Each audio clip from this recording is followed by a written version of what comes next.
तो भई कुछ प्रश्न इस प्रकार के आए हैं पिछले कुछ महीनों में। बीच में तो मैं बीमार था पर उससे पहले और अभी रिसेंटली भी कि ये जो अनुभव ध्यान से मिलता है, तो वो तो ड्रग्स से भी मिल सकता है। तो क्या हमें ड्रग्स ट्राई करने चाहिए? या मैं ड्रग्स करता रहा हूँ, अच्छा लगता है, लेकिन उसकी डोज़ बढ़ती जा रही है और अगर ध्यान से भी वही होता है तो फिर ये कन्फ्यूज़न है कि ड्रग्स जारी रखें कि ना रखें। तो भई एक तो ध्यान के बारे में मिसकंसेप्शन है शायद कि इससे ब्लिस का एक्सपीरियंस मिलेगा। ध्यान इसके लिए नहीं है। वो मिल सकता है कभी बहुत बाद में, लेकिन ध्यान का मतलब है कि हम जीना सीख जाएँ। ये जो नेगेटिव इमोशन आ जाता है, अटैचमेंट आ जाता है, हम सांसारिक चीज़ों में बहुत लिप्त हो जाते हैं। तो हमें ये भनक पड़े, थोड़ा-सा पता चले कि शक्ति का स्रोत थोड़ा शक्ति का जो स्रोत है वो अंदर है, ये पता चल जाए ज़रा भी। तो ड्रग्स के बारे में भई मेरा व्यक्तिगत अनुभव तो है नहीं, पर मैंने कुछ दोस्तों से पता किया जिनको या तो खुद अनुभव था या उनके दोस्त करते रहे थे। तो पहली बात ये सबको सूट नहीं करता। अगर आपको कोई मिले कि मैंने ये वाला ड्रग लिया और मुझे ऐसा ब्लिस का एक्सपीरियंस हुआ, पहली बात तो वो पूरा ही सच बोल रहा हो ज़रूरी नहीं। दूसरी बात उसको हो भी गया तो सबको होगा ये ज़रूरी नहीं। तो मैं एक लड़की का किस्सा सुनाता हूँ, ये मैंने पहले भी शेयर किया था शायद और ये अमेरिका की कहानी है। तो उस लड़की वो ठीक-ठाक जॉब कर रही थी और उसने कभी ड्रग्स नहीं लिए थे ज़िंदगी में। फिर उसकी दोस्ती हुई, जो ऑफ़िस जॉइन किया होगा, वहाँ कुछ और लोग थे, लड़कियाँ भी थी और उनमें से एक उसकी सहेली बन गई और सहेली ने पूछा, "तूने कभी ये किए ड्रग्स?" तो उसने कहा कि नहीं। अरे! कि तो क्या किया फिर तूने ज़िंदगी में? इससे तो बहुत ब्लिस का एक्सपीरियंस होता है। तो अब उसने भी ले लिया। जैसे ही उसने वो लिया, तो उसके सपने में 4 राक्षस आने लगे। अब वो उसको परेशान करें, रात भर सोने ही ना दें, तो उसकी नींद गायब होने लगी। फिर मेडिकेशन किया, दवाई लेनी शुरू की, अब वो जागे हुए में भी आने लगे। अब वो नाश्ते पे बैठी थी और एकदम से डर गई और उसकी शायद दीदी थी, दीदी का हाथ पकड़ के कि वो तो यहाँ भी आ गए, कि कहाँ? हमें तो नहीं दिख रहा। तो वो 4 राक्षस 6 महीने तक उसको परेशान करते रहे। फिर पता नहीं कैसे-कैसे करके इस बीच उसकी जॉब छूट गई। वो घर ही में रहे, उसके साथ एक आदमी को रखना पड़े, ज़्यादातर उसकी दीदी। तो ऐसे भी केसेज़ हैं। एक और स्टडी हुई, जो लोग कहते हैं ना ध्यान से भी वही होता है और ड्रग से भी वही होता है। तो जो लोग 20 साल करीब हो गए ड्रग्स लेते-लेते और ध्यान भी करते हैं, उनकी स्टडी से पता चला कि लॉन्ग रन में ड्रग का जो असर है वो नेगेटिव होता है। लॉन्ग रन में अगर आप ड्रग लेते रहे कई साल हो गए, तो अंत में आप ध्यान भी नहीं कर पाओगे ज़्यादा गहरा।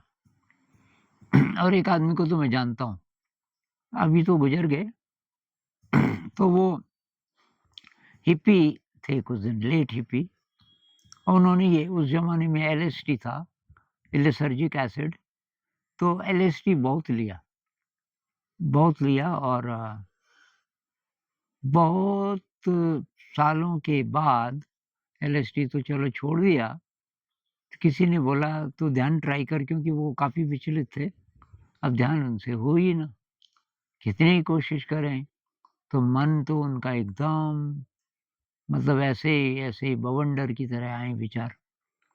तो मैं जानता था उनको, मुझसे वो शेयर करते थे कि यार तू ये कैसे कर लेता है, कैसे बैठ जाता है? तो किसी ने बोला कि तुम कोई मंत्र जपो, ओम नमः शिवाय या कोई भी मंत्र। किया उन्होंने ट्राई, वो भी नहीं हुआ। तो भई मेरी सलाह तो ये है कि आप उन लोगों को मत देखो जो कहते हैं हमने ड्रग लिया और हमें सब कुछ विशेष अनुभव हुए।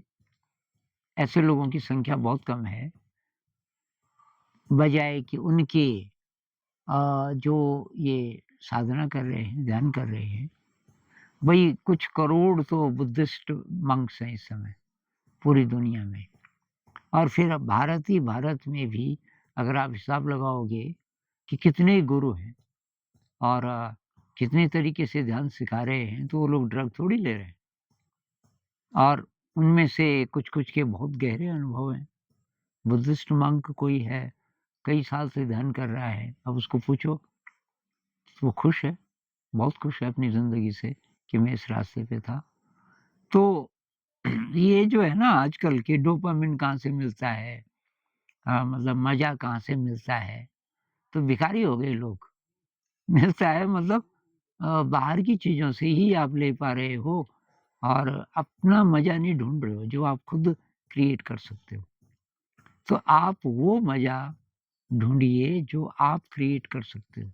वो आएगा क्रिएटिविटी से, सेवा से, मेडिटेशन से, ब्रह्मचर्य का पालन भी करना ही पड़ेगा उसके लिए, शील का पालन करना पड़ेगा। तो ये जो डिसिप्लिन है ना ध्यान का, बहुत लोग बहुत कमज़ोर होते हैं, डिसिप्लिन में नहीं जाना चाहते। वो कहते हैं कौन माने इतनी सारी चीज़ों को। लेकिन वो ज़रूरी है क्योंकि धीरे आपको उसकी इम्पोर्टेंस पता चलेगी। तो जैसे ब्रह्मचर्य की मैं ख़ास-ख़ास बातें बता रहा हूँ।